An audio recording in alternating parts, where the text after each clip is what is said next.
नमस्कार दोस्तों, स्वागत है एक और नई वीडियो में। तो दोस्तों, इस वीडियो में हम आपको बताने जा रहे हैं जो आपका बहुत ही ज़्यादा इम्पोर्टेंट क्वेश्चन है आपके एग्जाम की दृष्टि से।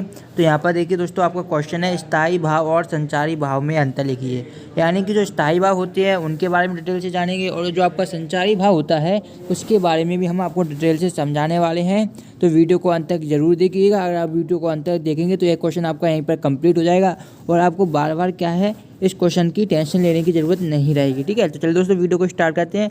आपको लगभग दोस्तों क्या है 4 से 5 पॉइंट याद कर लेने हैं। ठीक है, 4 से 5 पॉइंट अगर आप याद कर लेंगे तो अगर 3 अंक का क्वेश्चन आता है दोस्तों, अगर आप 1-2 पॉइंट भूल भी जाते हैं तब भी आपको 3 अंक आसानी से मिल जाएंगे, क्योंकि ग्रामर पोर्शन का क्वेश्चन है तो ये 3 में भी आ जाता है, 2 में भी आ जाता है। इसलिए लगभग आप अगर 4 पॉइंट करेंगे तो ये आपके लिए इनफ रहेगा। ठीक है, 4 पॉइंट आप याद कर लीजिएगा।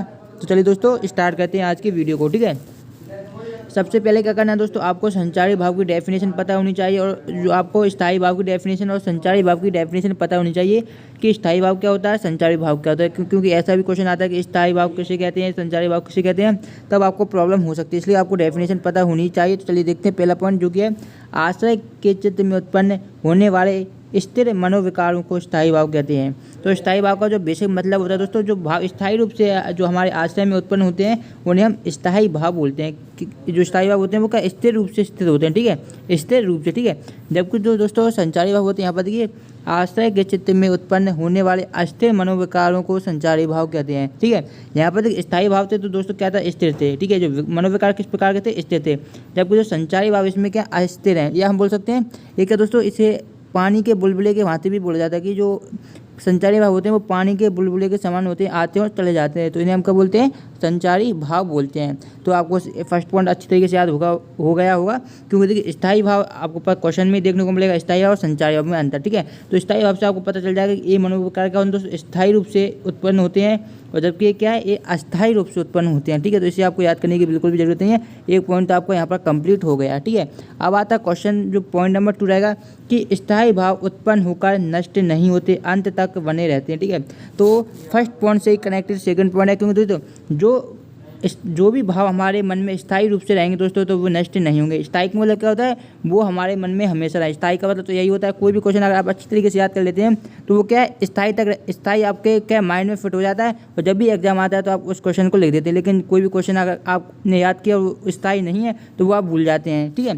तो इसी क्वेश्चन से आप रिलेट कीजिएगा कि जो स्थायी भाव उत्पन्न होते हैं वो क्या नष्ट नहीं होते, अंत तक बने रहते हैं। जबकि जो संचारी भाव होते हैं वो क्या, वो पानी के बुलबुले की भांति बनते रहते हैं और मिटते रहते हैं। ठीक है, तो ये भी एक इम्पोर्टेंट पॉइंट है, इसे भी करिएगा। फिर आता है तीसरा पॉइंट कि स्थायी भाव में प्रत्येक रस का प्रत्येक जो रस होता है क्या नियत रहता है। तो ये आपका तीसरा पॉइंट है।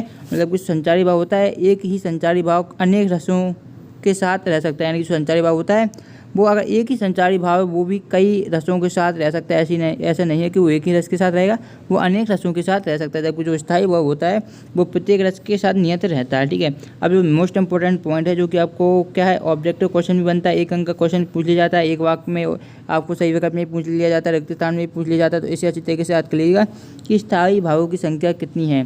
तो स्थायी भावों की संख्या 10 है, जबकि संचारी भावों की संख्या 33 है। ठीक है, तो संचारी भावों की संख्या कई बार पूछी गई है एग्जाम में, तो अच्छी तरीके से तैयार कर लीजिएगा। ठीक है, और स्थायी भावों की संख्या कहीं कहीं 9 आपको देखने को मिलेगी, क्योंकि कुछ लोग जो है आपको वात्सल रस से स्थायी भाव मानते हैं, कुछ लोग नहीं मानते। तो ये आपकी बुक में देख लीजिएगा। अगर आपकी बुक में आपको 10 दिया गया है तो आप 10 ही मानिएगा, अगर 9 दिया गया है तो आपको 9 ही ध्यान रखना है। ठीक है, यहाँ पर देख लीजिएगा, ये आपका क्वेश्चन जो अंतर 4 नंबर हो गया।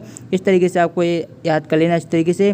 ठीक है, आशा करते हैं आपको पूरा डिटेल में समझ में आ गया होगा कि स्थायी भाव क्या होते हैं, संचारी भाव क्या आते हैं, क्या उनमें डिफरेंस होता है। ठीक है, और इसी प्रकार की अगर किसी और सब्जेक्ट की अगर आपको वीडियो चाहिए, किसी और टॉपिक में आपको कोई भी कन्फ्यूजन है तो कमेंट बॉक्स में जरूर बताइएगा। तो नेक्स्ट वीडियो उसकी आपको मिल जाएगी। मिलते हैं नेक्स्ट वीडियो में। धन्यवाद दोस्तों।